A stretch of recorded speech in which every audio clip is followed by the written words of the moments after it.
Back when I was a kid, I was fascinated by the idea of portable computing. Not to age myself too much, but back then, portable computers all pretty much looked like these. Loud, hot, bulky, and way underpowered compared to their desktop brethren. But there was one laptop that broke this mold, and to me as a kid, it seemed to come from the freaking future. The Toshiba Libretto, a full Windows experience in a teeny tiny package with a crisp active matrix display. And now, many years later, I finally have one. So today, let's take a look at this thing, fix one of its major annoyances, and then, well, we're gonna get a little weird with it. So stay tuned.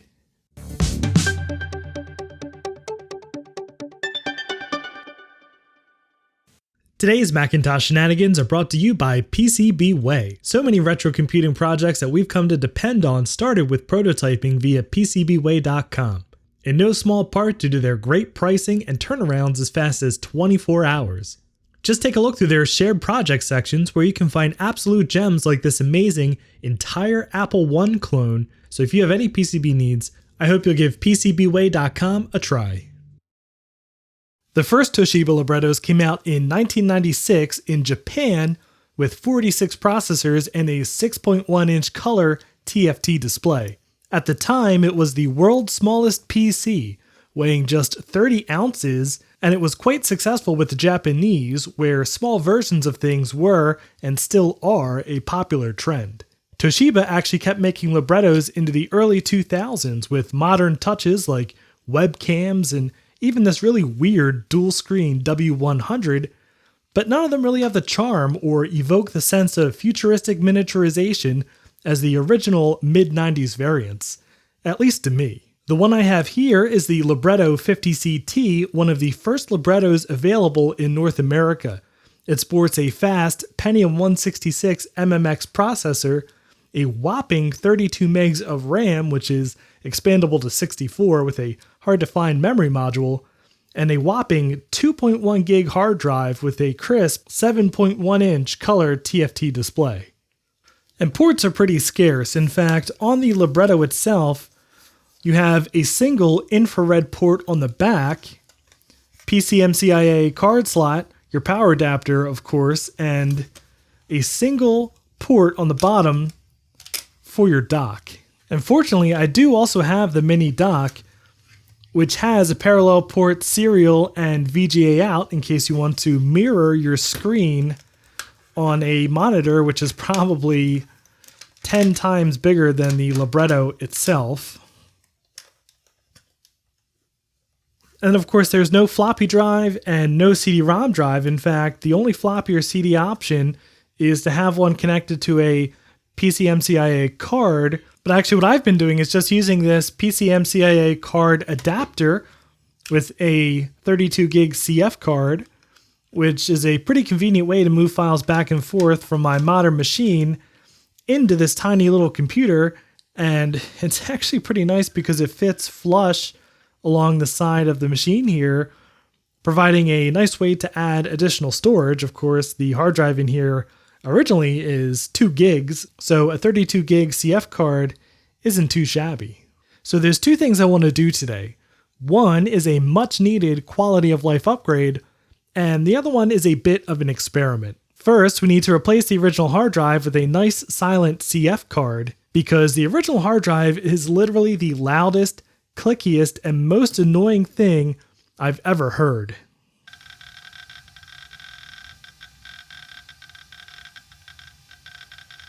How does a computer make a noise that terrible? Second, since we're going to have the hard drive out, I want to have a little fun with operating systems. You see, the Libretto just barely meets the requirements for Apple's Rhapsody OS. That's right, way before the 2006 PowerPC to Intel transition, Apple was flirting with both x86 and DEC platforms for its precursor to Mac OS X. And it made sense too. Rhapsody, the operating system that would become the basis for Mac OS X, started out as OpenStep, which itself started out as NextStep. Apple purchased the OS with Steve Jobs' Next Computers, the company he founded after being forced out from Apple in 1985. And OpenStep already ran on x86, So Apple didn't really have to do anything to target that platform. And Rhapsody was basically the beginning of the revitalization of Apple and Macintosh in the 2000s, and many of the pieces of the original Rhapsody and Next software still live on in macOS today.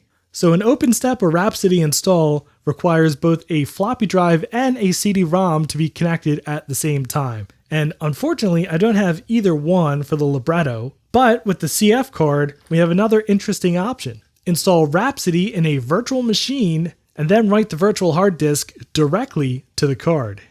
Okay, to install Rhapsody in a virtual machine, I've broken out our 400 megahertz upgraded G4 Pismo. Now, before I actually got the Pismo out, I did try to do this on a modern Linux machine with VirtualBox, but I ran into all sorts of problems with Rhapsody. Like, it didn't have the right video drivers, and I was stuck at 640 by 480 in black and white, and it was really slow, and it crashed sometimes. And then I found a guide online which explained that Connectix Virtual PC 5.0.4 is the best version to actually run Rhapsody correctly. And that guide was from like 2003, but it did seem to be the case because I installed it in Virtual PC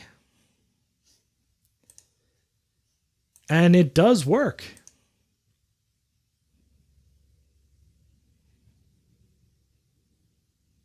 So here we are booted into Rhapsody Developer Release 2 on this virtual machine. And remember, even though this looks like macOS 8, this is not a PowerPC or 68K virtual machine. This is an Intel virtual machine.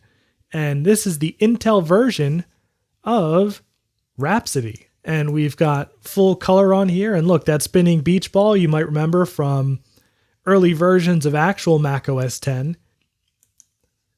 But yeah, this is full color, and we have 1024 by 768. Actually, I have this at 800 by 600 right now. So I'll include a link to this fully set up and configured disk image in the description below, along with a link to download Virtual PC from the Hackintosh Garden in case you want to try out Rhapsody for yourself. But what I'm going to do now is copy this hard disk image directly to this 2 GB CF card, and this will be the hard drive for the Libretto. And I don't have high hopes that this is going to work first try, but we're going to give it a shot, and man, is it going to be cool if it does work. So I have one of these nice little adapters here, and we'll just plug this into the Pismo's USB. So one quirk of the Libretto that I found out during my research from an article on BS Labs about installing OpenStep on the Libretto is that there is a built-in hibernate function in BIOS, which dumps the contents of RAM to disk and powers off the machine in response to closing the lid or pushing the power button. So in that article, they left 200 megs free at the end of the disk. So what I'm going to do is I'm just going to leave this disk unformatted, and I'm going to DD in the command line to this CF card.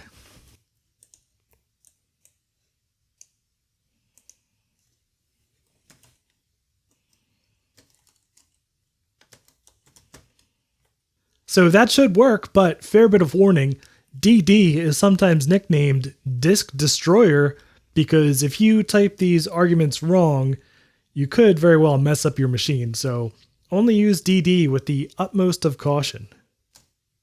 And that's probably going to take a while, so we'll come back to this when it either completes or fails. Okay, so before I take apart the Libretto, I just want to make sure that the CF card actually works. So I've pulled out this absolute pile of garbage compact Precursor 1255 from 1999, which has an AMD K6 processor and 32 megs of RAM, so a pretty good stand-in for the Libretto. And can we just take a moment and appreciate the horrible mid-90s design language of this thing? Look at that. This is the only laptop to have come with its own internet zone. All right, let's power this up and see if we get Rhapsody. The light on the adapter is turning red. That's a good sign. I heard the CD drive spin up. And I did boot this into Windows 98, so this laptop does work and boot just fine. Hey, look at that. It's in the Rhapsody bootloader. It sees all 32 megs of memory, and oh my god, there we go. Rhapsody Developer Release 2 starting Rhapsody. Alright, let's take apart the Toshiba Libretto. Alright, taking apart the Libretto.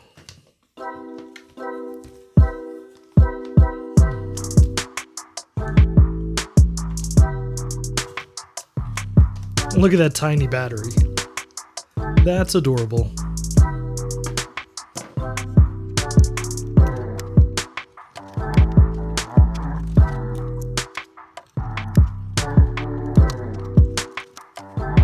Okay, we don't actually have to take it apart that far to pull the hard drive out.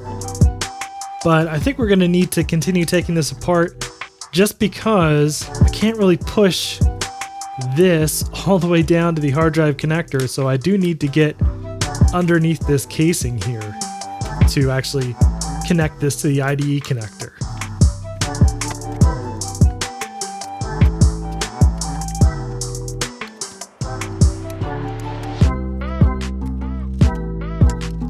And there's our memory module, which is extremely hard to find. I believe this computer has 16 megs built in, and this is another 16 meg module right here.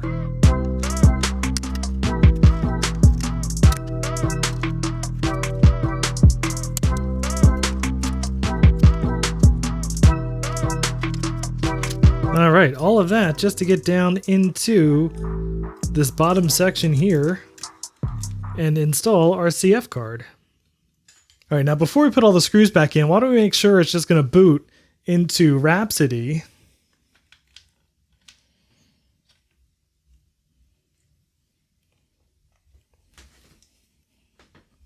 Nope, insert system disk in drive. Press any key when ready. Oh, well, that sucks. Okay, well, just to rule out the CF card not being compatible, I made an image of the original hard drive, which actually turned out to be 815 megs and not 2 gigs like I thought. And I just stuck that image on this SD card, and then I tested this SD card in my computer and was able to mount the drive just fine. So let's install this and see if it boots into Windows 98. All right, insert system disk into drive. That's not a good sign. All right, let's try this 16 gig SD card then.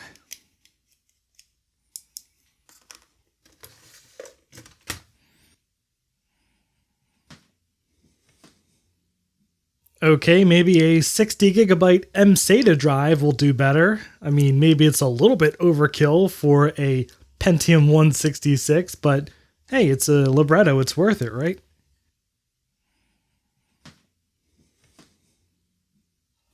Alright, so as a last minute Hail Mary, I copied the virtual hard drive to the SD card again and just tried it one more time, and look, it worked. We're booting into Rhapsody on the Libretto, which is in kind of a sorry state. So let's see if this boots all the way to the desktop, and if so, we'll put this thing back together. Well, that's not good. When it clicked into loading colors, and I think it jumped to 800 by 600, we got stuck with this corruption. So I think what I'm going to have to do is boot up the VM on the Pismo again, change the resolution to, I guess, 640 by 480, and then recopy it to the SD card. So I guess I'll do that now. All right, it works. So I fired up the virtual machine, I deselected the graphics driver and just wrote that to the SD card, and now we are booted into the, well, grayscale version of Rhapsody. So let's put this thing back together and then try to tweak the settings and get color on this thing and have our mid-90s tiny Hackintosh Toshiba Libretto. So check it out. We really have a Toshiba Libretto running Apple Rhapsody OS, the precursor to Mac OS X, with the Apple menu and everything. And it's in grayscale right now, but we should see if we can try to mess around with the drivers and get some color. But the mouse works and the keyboard seems to work. I honestly can't believe it. I mean, it was kind of a lot of drama to get this to work, but we got it to work. Yeah, using the mouse cursor on here is a little bit annoying. The mouse buttons are actually in the back of the screen, but you kind of get used to it. But yeah, look at that. It's not even that slow. I mean, using it on the virtual machine was torture on the Pismo, so this is pretty good. So we'll open up configure.app, which is basically drivers, and see if we can get some color on here.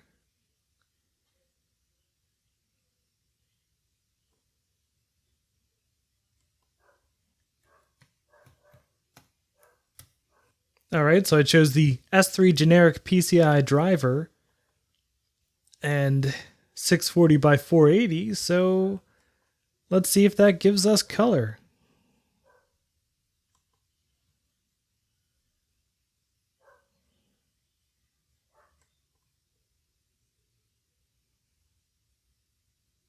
Oh, well, that's not good. All right, well, we now have a teeny tiny mid-90s Hackintosh on our Toshiba Libretto 50CT, and I'm pretty amazed with Rhapsody and how well it runs on here. I mean, we couldn't get color working, and I'm going to have to restore this thing from the previous SD card. Maybe I'll trial and error some of the drivers to see if I can get it to work, but still, this is pretty darn cool. Absolutely useless, even more useless than a Libretto was already, but very cool nonetheless, and I'm super happy with this teeny tiny Hackintosh. So if you have any ideas for software that I should run on here that would be interesting, Rhapsody software, let me know in the comments below. But if you like this video, I'd appreciate a thumbs up, and if you'd like to see more sort of Macintosh shenanigans like this, please subscribe. Thank you very much for watching. And a special thanks to Justin, Chris, Rutk Mods, Sorta Eclectic, and Spike, who are my highest tiered patrons, and all of my Patreon supporters for helping make these videos possible.